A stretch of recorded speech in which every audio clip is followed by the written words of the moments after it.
vez más Aprendo en Casa. Seguro, al igual que yo, estaban esperando la clase de Ciencias Sociales para segundo de secundaria, ¿verdad? Yo sé, es que aprender sobre historia es súper interesante. ¿Recuerdan en qué nos quedamos el programa anterior?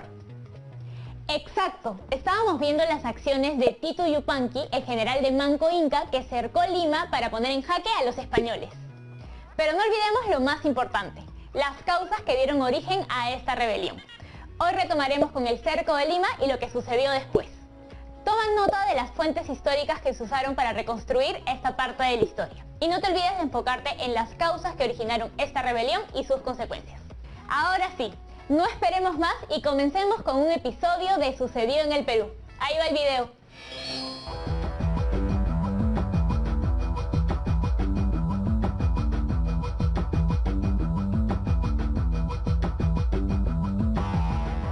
Manco Inca dispuso que su bravo general Titu Yupanqui, también conocido como Kisu Yupanqui, comandase el cerco de la ciudad de Lima. Yupanqui estableció su cuartel general en las faldas del Cerro San Cristóbal y colocó a sus tropas en distintos puntos del valle, todos cercanos al río. De esta manera emprendió el cerco de la entonces pequeña ciudad, mientras él, desde la cima del cerro, lo observaba todo. Claro, yo supongo que ese día no había esta neblina, ¿no? Porque si no hubiera sido bien difícil observar lo que estaba pasando.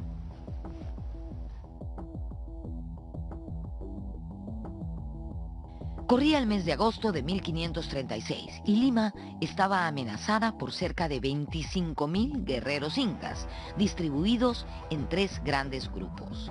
Se produjeron varias escaramuzas y los españoles no consiguieron romper el cerco. Pizarro entonces preparó a su ejército para la batalla final.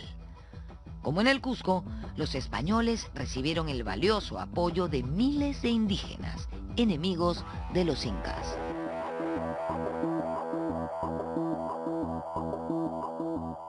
Los eventos finales se dan justamente cuando los españoles llegan a tomar el Cerro San Cristóbal, donde estaban, si se quiere, replegados los representantes del dominio incaico, porque no hay que olvidar que en el cerco de Lima actuaron incas, grupos étnicos de la región que apoyaban a los incas, pero también al lado de los españoles estaban los huancas, que apoyaron más bien a los españoles por una razón básica, que era el parentesco de Pizarro con una importante mujer de la élite de los huancas.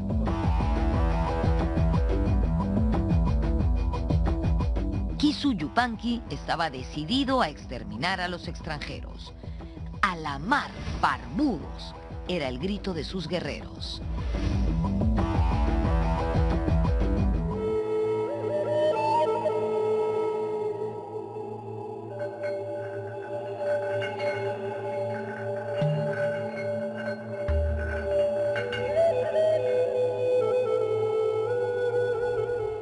La ciudad estaba casi desierta cuando llegaron los indios desde el Rímac, que en ese entonces se llamaba Barrio de Santana. El sangriento enfrentamiento se produjo más o menos donde yo estoy en este momento, en el actual Jirón Ancash, a la espalda de Palacio de Gobierno.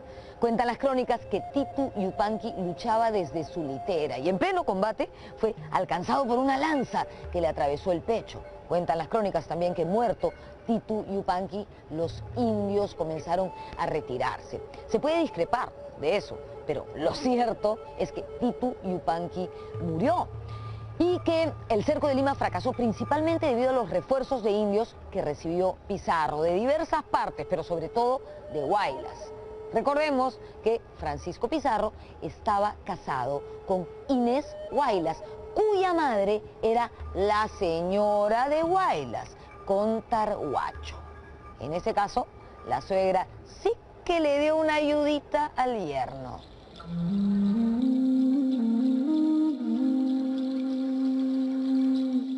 Con su jefe muerto, los guerreros incas sobrevivientes emprendieron el retorno a sus comunidades de origen.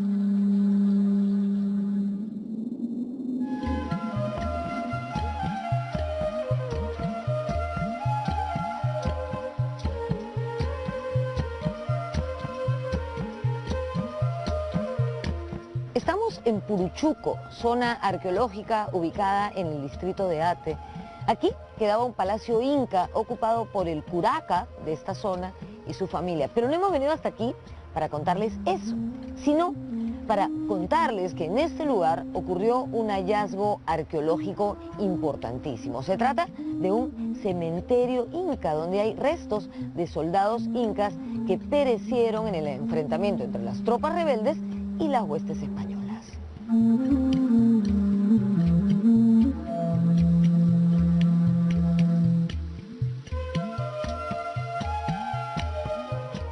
¿Y por qué decimos que fue un hallazgo arqueológico importantísimo? Porque estos fueron los primeros y únicos restos de soldados incas muertos en la Guerra de la Conquista que se han encontrado hasta el momento. Son cráneos de muchachitos entre 18 y 22 años que tienen perforaciones de proyectiles de armas de fuego españolas. Recordemos que en esta guerra Pizarro tuvo de aliados a los indios huaylas, pero no solamente a ellos, sino también a indios de otras zonas de Lima, como Surco, Caraballo y Lurigancho.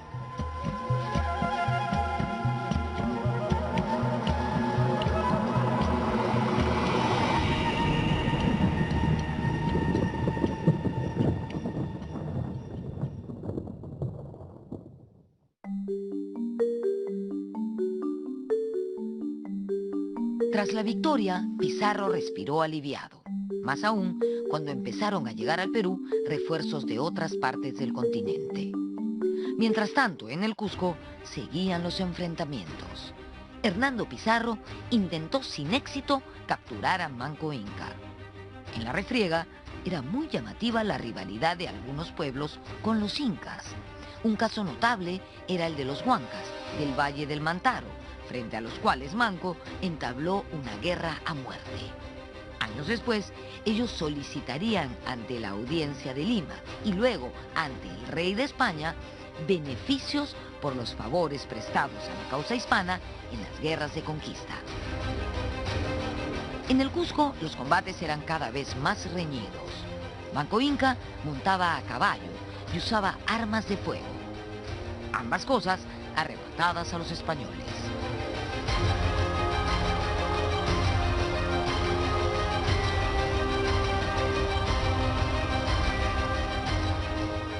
Después de levantar el cerco de la ciudad del Cusco, Manco Inca se retiró a Yucay y posteriormente llegó hasta aquí, a la fortaleza de Ollantaytambo.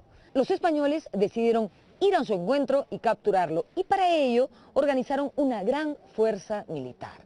Esta expedición estuvo a cargo de los hermanos Hernando y Gonzalo Pizarro.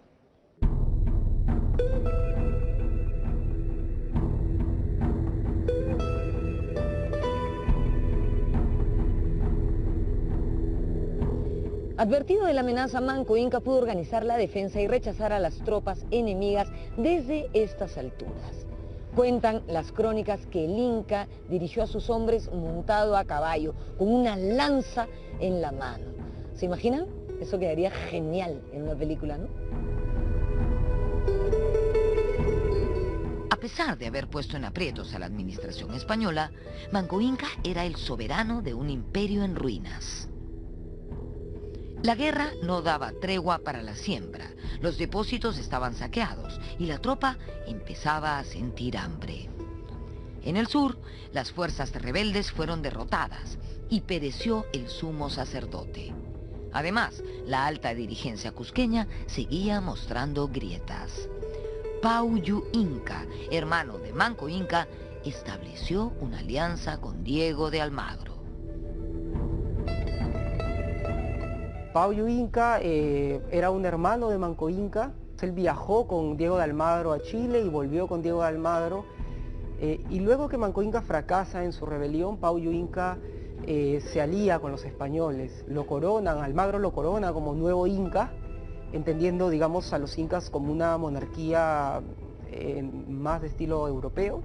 Coronan, lo vuelven Inca, le ponen la Mascaipacha en algún momento. Y él se vuelve el nuevo Inca del territorio. Entonces hay un momento en el que hay dos incas, en realidad el Inca rebelde, que es Manco Inca, y el Inca aliado de los españoles, que es Pauyu Inca. Pero yo creo que Pauyu Inca refleja el sentir de un conjunto de la población incaica, que era que los españoles no podían ser vencidos, no podían ser expulsados, que ellos estaban ahí y no se iban a retirar. Entonces lo más práctico para él probablemente era una alianza con ellos, de tal manera que él pudiera mantener un poder en el territorio, ser un inca, pero ya un inca no como en los tiempos antiguos, sino esto más bien sería un inca que comparte su poder con las nuevas autoridades españolas.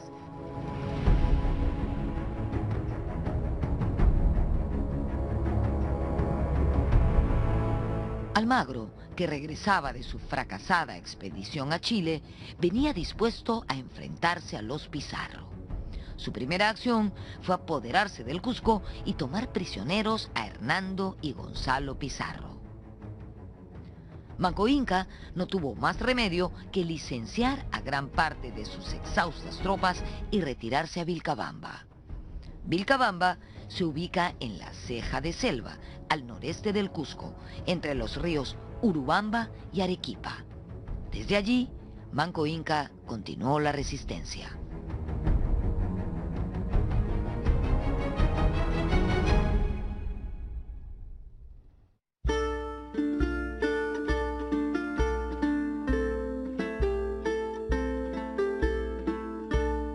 Vilcabamba es una ciudad grande, estamos hablando de 15 hectáreas aproximadamente que están cubiertas por la selva. Tiene sectores donde hay una especie de plaza, unas habitaciones grandes conocidas como callancas, también hay otros adoratorios, el sector de Tendipampa, las estructuras dobles, hay canchas, hay viviendas. Replegarse en Vilcos y luego en Vilcabamba supone, digamos, generar un espacio donde él desarrolla, digamos, poder, dominio sobre los grupos nativos lugareños, donde desarrolla culto al sol, pero vuelve al culto original, a Punchao. Entonces, eso ritualmente tiene y políticamente tiene una gran importancia, porque justamente es, digamos, recomponer el mundo. O sea, el mundo se había puesto al revés, se estaba produciendo un caos. Manco Inca se va a este mítico lugar llamado el Vilcabamba, y en el Vilcabamba lo que hace Manco Inca es organizar un conjunto de pequeñas hostilidades contra los españoles, van atacando de a poco, roban algunos elementos, armas, caballos, etc. Una especie de guerra de guerrillas.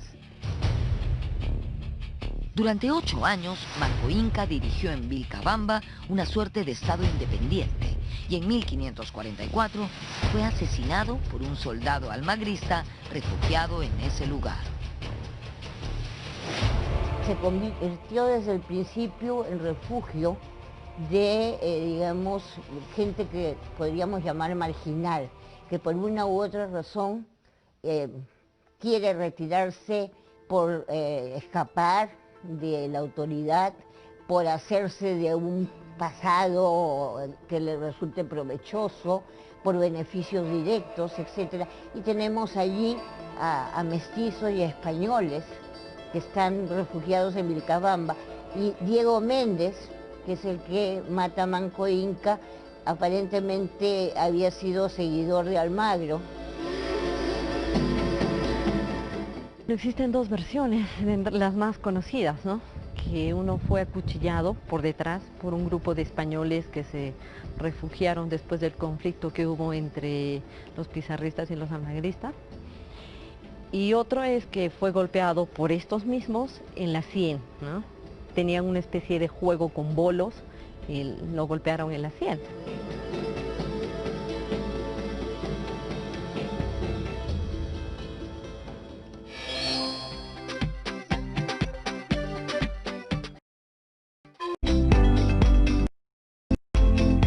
Sucedió en el Perú. Los domingos a las 6 de la tarde, por TV Perú, Primero Mi Salud. Estamos viendo Aprendo en Casa, secundaria.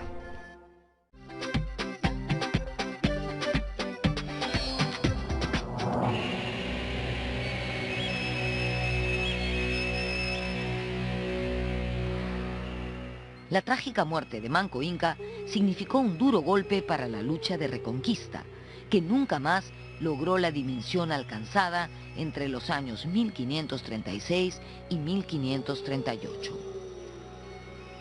De inmediato asumió el gobierno una regencia, hasta que los hijos del Inca fallecido fuesen mayores de edad.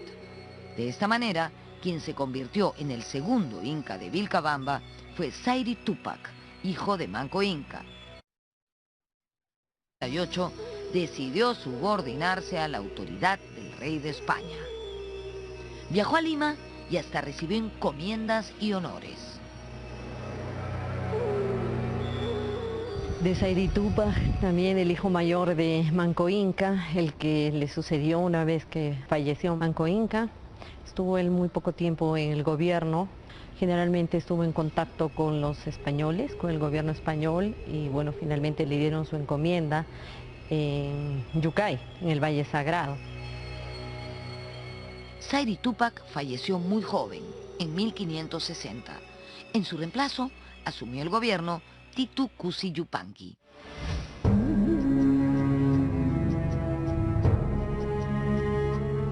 Ese inca mantuvo la beligerancia contra los españoles y sembró el pánico entre los mercaderes. Durante 10 años mantuvo esa postura sin ser derrotado por el virrey Diego López de Zúñiga. Lo importante de Titu Cusi Yupanqui es que fue el autor de un escrito enviado al gobernador del Perú, Lope García de Castro, donde narraba detalles de la rebelión de su padre, Manco Inca, y donde defendía su origen noble. Él escribe esta crónica un par de años antes de morir o poco antes de morir, que es básicamente una historia de cómo Manco Inca vivió la rebelión contra los españoles, y lo que tiene esta crónica es el punto de vista de los incas. El punto de vista, en este caso, de los que perdieron este enfrentamiento y que progresivamente, para los años de Manco Inca, ya hacia la década de 1560, el poder de ellos era cada vez menor y, como comento, las instituciones españolas y la presencia española se consolidaba. Es probable que este esfuerzo de Titu Cusi Yupanqui haya sido resultado de un intento por decirle al rey y a las autoridades del virreinato peruano de que él era un legítimo heredero de la monarquía, o lo que podía entenderse como una dinastía inca, y que por lo tanto había que entablar negociaciones con él y negociar con él el dominio del territorio, ¿no? Si bien el texto de Titu Cusi es muy importante, puesto que muestra el parecer de los incas rebeldes, hay que tomar en consideración que él no escribe de puño y letra, como Guamán Poma de Ayala, sino que se lo dicta a alguien. Es decir, hay una intermediación. En realidad no es prácticamente una crónica, es un relato que acompaña a un petitorio que Lope García de Castro, cuando llegue a España, le va a entregar al propio rey, al Consejo de Indias. Entonces, es importante porque se considera que es el único documento que hasta ahora conocemos elaborado por un inca. Pero también hay que ser claro señalando que está elaborado por un inca, pero con la colaboración de un sacerdote y con la colaboración que escribe de un mestizo. En 1566, Titu Cusi Yupanqui llegó a firmar con el gobernador López García de Castro la paz, o el Tratado de Acobamba, donde se estipulaban algunos acuerdos, como permitir el ingreso de misioneros españoles a Vilcabamba. Titu Cusi fue bautizado cristiano y falleció en 1571, al parecer víctima de envenenamiento. Fue reemplazado en el trono de Vilcabamba por su hermano, el sacerdote Túpac Amaru. Cuando ocurrió esto, ya gobernaba el Perú el virrey Francisco de Toledo, quien tenía como objetivo acabar con las pretensiones de la sobreviviente nobleza inca y destruir el reducto de Vilcabamba. Para ello, organizó una expedición militar con el pretexto de castigar la muerte de sacerdotes católicos a raíz de la enfermedad de Titu Cusi Yupanqui. La defensa rebelde fue débil y Túpac Amaru capturado y degollado. Cuando muere, abandona, se pierde Vitcos, Yuragrumi, y los incas se recluyen en la zona de Espíritu Pampao Vilcabamba. Y es ahí donde Túpac Amaru, siendo un joven, casi un adolescente, se hace cargo de la resistencia. Él estuvo menos de un año, que el virrey Toledo ordena el ingreso a la zona de Vilcabamba, a la ciudad de Vilcabamba, y esta es abandonada, quemada, y escapan los líderes, ¿no? Dentro de ellos Túpac Amaru. Claro que tiempo después es capturado, porque él fugaba con una esposa adolescente que estaba embarazada, entonces no podía ingresar a la selva tan fácilmente. Y bueno, es capturado, traído al Cusco y degollado en la Plaza de Armas, ¿no?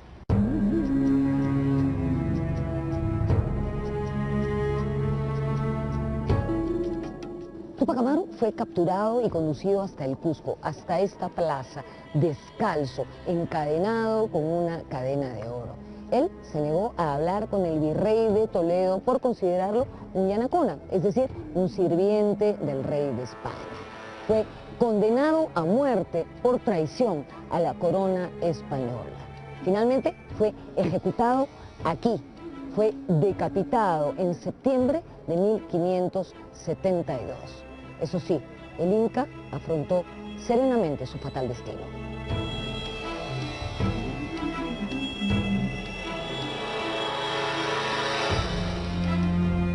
A la ejecución de Túpac Amaru le siguieron las persecuciones de los príncipes incas. Martín, hijo de Túpac Amaru de solo 3 años, fue desterrado del Cusco.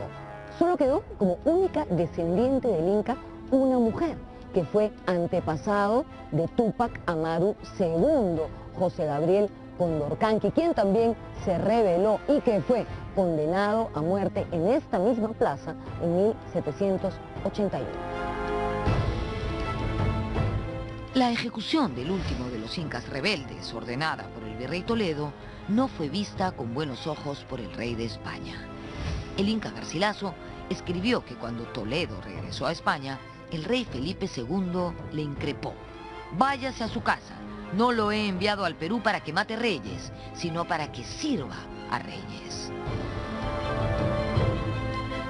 La ejecución de Túpac Amaru significaba que si se había hecho de manera inconsulta, como aparentemente fue, en realidad no estaba en las instrucciones que se le dieron a Toledo. A Toledo le dieron instrucciones de pacificar, de procurar que salgan los incas de Vilcabamba, que se termine con esa, digamos, con ese refugio de un sector de la élite, porque la otra parte de la élite estaba en Cusco, en convivencia con los españoles, naturalmente. Pero no hay una orden de ejecutar al Inca, y por lo tanto eso no le convenía ni al rey ni al Consejo de Indias, y efectivamente en el juicio de residencia a Toledo se le considera un demérito y se le llama la atención por esa acción, ¿no? Ahora, fue una ejecución, digamos, que marcó mucho tanto a la población nativa en general, sobre todo la del Cusco, a los restos de la élite que quedaban en el Cusco. Con la muerte de Túpac Amaru, culminó una guerra de resistencia que había durado 36 años. Es una historia de heroica resistencia incaica que debemos conocer para no repetir la equivocada idea de que la conquista española concluyó con la captura y muerte de Atahualpa en Cajamarca.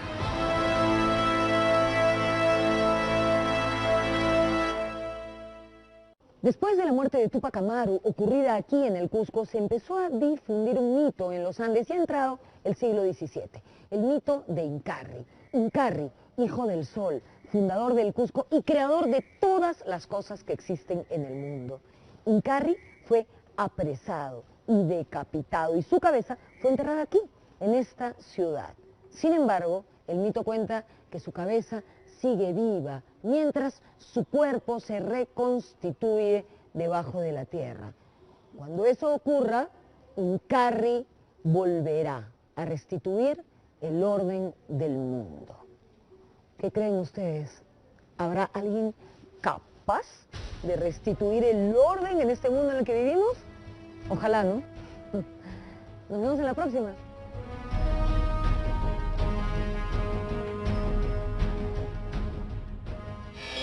¿Qué te pareció el video? A mí me pareció interesantísimo. ¿Cuántos hechos que no conocía? Se narra rápido, pero en realidad pasaron 36 años de resistencia de estos incas rebeldes. ¿Te das cuenta cómo se relacionan los hechos en la historia, verdad?